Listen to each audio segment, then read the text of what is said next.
Welcome to another explosive courtroom breakdown. Today, we're diving into 3 separate cases that'll leave you speechless. First up, a defendant who thinks he can outsmart the judge by refusing to cooperate. Then, a ex-offender caught tampering with his monitoring device facing enhanced charges that could lock him away for decades. And finally, another offender who can't seem to figure out registration requirements while sitting in jail. From defiant attitudes to plea deals that'll make your jaw drop, this session has it all. Buckle up, because this judge is not having it today. Robert Weaver. Right. 24 CR 121 is called. You are Mr. Weaver, present with your attorney, Mr. West, and the state's attorney. Does the defendant have a formal reading of this first amended motion to revoke probation? Can we proceed in summary? Yes, Your Honor, please. First thing is that Dr. Edward Hahn was appointed to evaluate the defendant for purposes of competency in this case. And we have received a report dated December 3rd, 2025, stating that the defendant is now competent to stand trial. Has everybody had a chance to review this? Are there any corrections or changes that you want to make? Oh, no, Your Honor. No, Your Honor. Then it's called Court's Exhibit Number 1 on this statement. Made a part of the record in this case for all purposes. And again, the finding is that the defendant is now competent to stand trial and proceed to a resolution of his legal issues, including this first amended motion to revoke probation. Raise your right hand, sir. Do you solemnly swear or affirm any statements you make during this hearing will be the truth, the whole truth, and nothing but the truth, so help you God? You must speak out so she can hear you. I know my rights, yes, sir.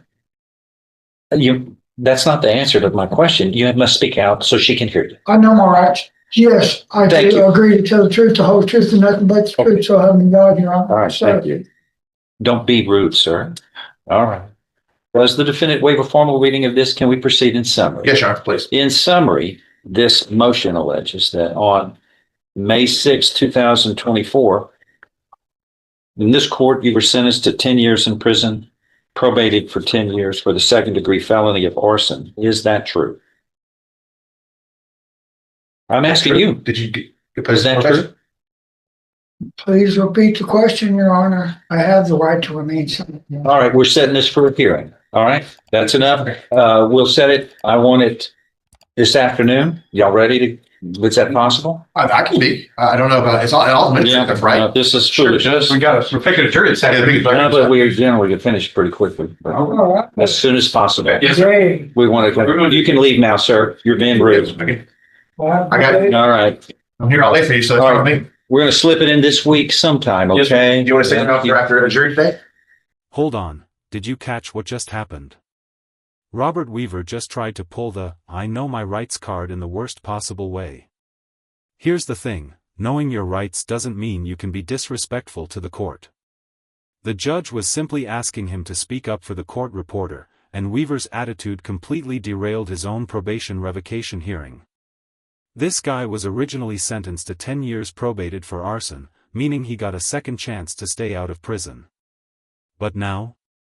His defiance just got him a hearing scheduled for that same afternoon. Talk about shooting yourself in the foot. When you're already on thin ice with a probation violation, the last thing you want to do is irritate the judge. This is a masterclass in what not to do in court. Would you have kept your cool in this situation, or would frustration have gotten the better of you too? Drop your thoughts in the comments. We'll see. All right. 25 CR 1356 is called. State of Texas versus Jack Marvin McAllister. Is that you, sir? Yes, sir. Present. With your attorney, Mr. Turk, and the state's attorney, does the defendant waive a formal reading of the indictment and the arraignment here? Can we proceed in summary? Yes, Judge. In summary, paragraph 1 alleges that on or about May 23rd, 2025 in Jefferson County, Texas, you committed the offense of tampering with an electronic monitoring device, a state jail felony. Do you understand what you're charged with here? Yes, sir. Paragraph 2 goes on to allege that you, on August 9th, 2015, in the 29th District Court of Palo Pinto County, Texas, You were convicted of the felony of online solicitation of a minor. And it says online solicitation sex conduct dash second degree on August 9th, 2015, and cause number 15641. Do you understand what you're charged with in that? Paragraph 3 goes on to allege that after that offense, online solicitation of a minor, in paragraph 2 was final. It states that you committed the felony of failing to comply with sex offender registration duties, a third-degree felony, and were finally convicted of that offense on August 21st, 2021, out of the 294th District Court of Van Zandt County, Texas. Do you understand what you're charged with in paragraph 3? Okay, so being found guilty and true beyond a reasonable doubt to paragraphs 2 and 3, and guilty of paragraph 1, constitutes a state jail felony, punished though as though it were a second-degree felony, right? I don't like this. It's got the range of punishment, which is for a second-degree felony, but that's not Well, up in the accurate. corner, I put it, I noted it was enhanced to a second degree too. Where's that? On the right-hand corner, Judge. I'm sorry, let me know. This says, Enhanced second 2 to 20. I was trying to. ain't gonna do it. Okay. Like I said, Judge, I didn't like The word enhanced is not in there, and it's in H2 2-20, which doesn't give anybody. Again, you were looking at a state jail felony, but it is enhanced for punishment purposes as though it were a second-degree felony, which is no less than 2 nor more than 20 years confinement in prison and a fine up to $10,000. Do you understand? An agreement's been reached where you would be sentenced to 4 years in prison. Is that your understanding of the agreement? If I follow this agreement, you have no right of appeal of your case. Do you understand? So how do you plead to paragraph 1, alleging this state jail felony of tampering with electronic monitoring device? Guilty or not guilty? Okay, let's break down what just happened with Jack Marvin Mallister, because this is heavy. We're talking about a sex offender with 2 prior felony convictions who got caught tampering with his electronic monitoring device. Now, here's where it gets legally interesting.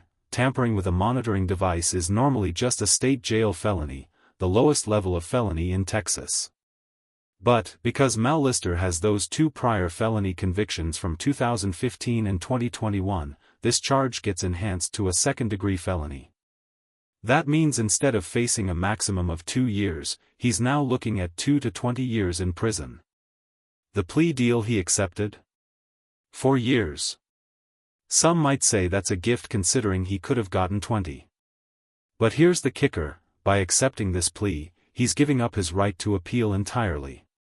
This is a calculated legal move: take the guaranteed 4 years now, or risk going to trial and potentially facing 2 decades behind bars. What would you do in that position? Let us know below. Are you pleading guilty voluntarily and because you are guilty? Paragraph 2, this prior conviction alleging on August 9th, 2015, in the 29th District Court of Palo Pinto County, Texas, you were convicted of online solicitation of a second-degree felony. Is that true and correct as it is alleged? Yes. And are you pleading true and correct to that voluntarily and because it is true? Yes. And finally, paragraph 3, which alleges that after that online solicitation of a minor second-degree felony in paragraph 2 was final, you committed another offense of failing to comply with sex offender duty registration and third-degree felony. You were finally convicted of that on August 24th, 2021 in the 294th District Court of Van Zandt County, Texas. Is that true and correct as it is alleged? And are you pleading true and correct to that voluntarily and because it is true? Pre-sentence report, Wayne? Yes, Judge. All right. If nothing further, I'm going to follow this agreement and find, sir, that you have pleaded guilty to paragraph 1, a state jail felony, and truth to paragraphs 2 and 3, representing prior convictions committed and convicted in sequence, which makes this state jail felony punishable as though it were a second-degree felony. And you were looking at no less than 2, no more than 20 years confinement in prison and a fine up to $10,000. that you were pleading guilty voluntarily, knowingly, intelligently. You were mentally competent to do so. You understand and appreciate the consequences of pleading guilty. There's sufficient evidence supporting your guilty plea to find you guilty beyond a reasonable doubt. I'm going to show you what's marked as State's Exhibit 1 is at the top. Is that all true and correct? Did you sign that and understand its contents? State's Exhibit 1 is tendered into evidence. No objection. Without objection, it's admitted. Also, you need to sign those two counsel for defendant Oh, sorry. spaces. I'm going to find while he's doing that at the bottom, I did. you are mentally competent based upon State's Exhibit 1, you are mentally competent to enter your pleas in this case. You understand and appreciate the consequences of pleading guilty. There's sufficient evidence supporting your guilty plea from State's Exhibit 1 admitted at the bottom to find you guilty beyond a reasonable doubt. I now find you guilty beyond a reasonable doubt of this state jail felony and find true beyond a reasonable doubt the prior convictions as alleged in the indictment in sequence in paragraphs 2 and 3, which constitutes 7th-degree punishment, 2nd-degree felony punishment. You are hereby found guilty beyond a reasonable doubt, and you are hereby sentenced in accordance with this agreement to confinement in the institutional division of the Texas Department of Criminal Justice to serve a term of 4 years. Do you understand what has happened, sir, today? Yes, sir. Yes? Yes, sir. Anything else to add about the parties? Nothing. If not, we're in recess on it. And just like that, Jack Marvin Mallister is heading to prison for 4 years. Notice how the judge meticulously went through every single element, confirming mental competency, verifying voluntary consent, acknowledging the prior convictions, and ensuring Mallister understood exactly what he was giving up. This isn't just legal theater, this is the court building an ironclad record that can't be challenged later. The judge made absolutely certain that Mallister couldn't come back years later claiming he didn't understand what was happening or that his attorney didn't properly advise him. Every "yes sir" Mallister gave was another nail in the coffin of any potential appeal. This is textbook courtroom procedure designed to protect both the defendant's rights and the integrity of the conviction. The system worked exactly as intended here, fair, transparent, and thoroughly documented. But the real question is, does 4 years seem like enough given his history? That's for you to decide. Edward Lee Porter, present with Mr. Turk, your attorney and the state's attorney. Does the defendant waive a formal reading of the indictment and arraignment? Can we proceed in summary? Yes. In summary, this indictment, sir, alleges in summary, this indictment alleges that on or about July 31st, 2025 in Jefferson County, Texas, you committed the 3rd-degree felony of failing to comply with sex offender registration duties because of a prior conviction or adjudication for indecency with a. Do you understand what you're charged with here, sir?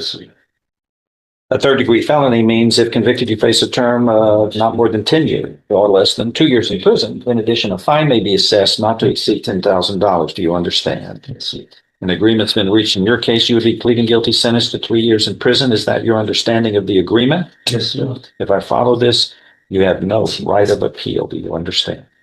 How do you plead to this? Guilty or not guilty, sir? Are you pleading guilty voluntarily? That is on your own free will and because you are guilty.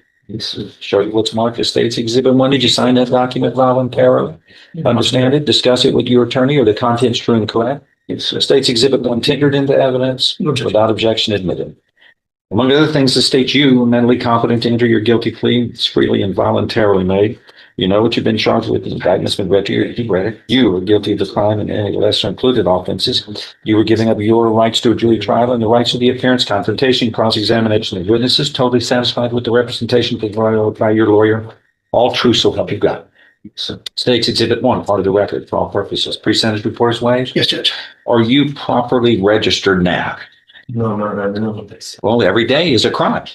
I'm in jail. I I can't. understand something's got to be done to help you on that so that you can, because I got an address. let me just tell you, if something happens while in the jail and you commit a crime, you got problems. Yeah.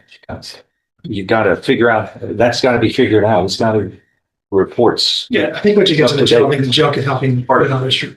And again, you plead guilty voluntarily, knowingly, intelligently to this crime, correct? State's Exhibit 1. Wait. Did you hear what just happened with Edward Lee Porter? This is absolutely wild. Porter is pleading guilty to failing to register as a sex offender, getting sentenced to 3 years in prison, and when the judge asks if he's properly registered now, he says no.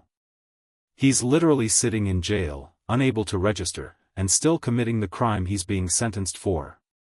The judge even points this out: every single day Porter isn't registered while in jail, he's technically committing another crime. This creates an impossible legal paradox. The judge recognizes the absurdity of the situation and even suggests the jail needs to help him get registered to break this cycle.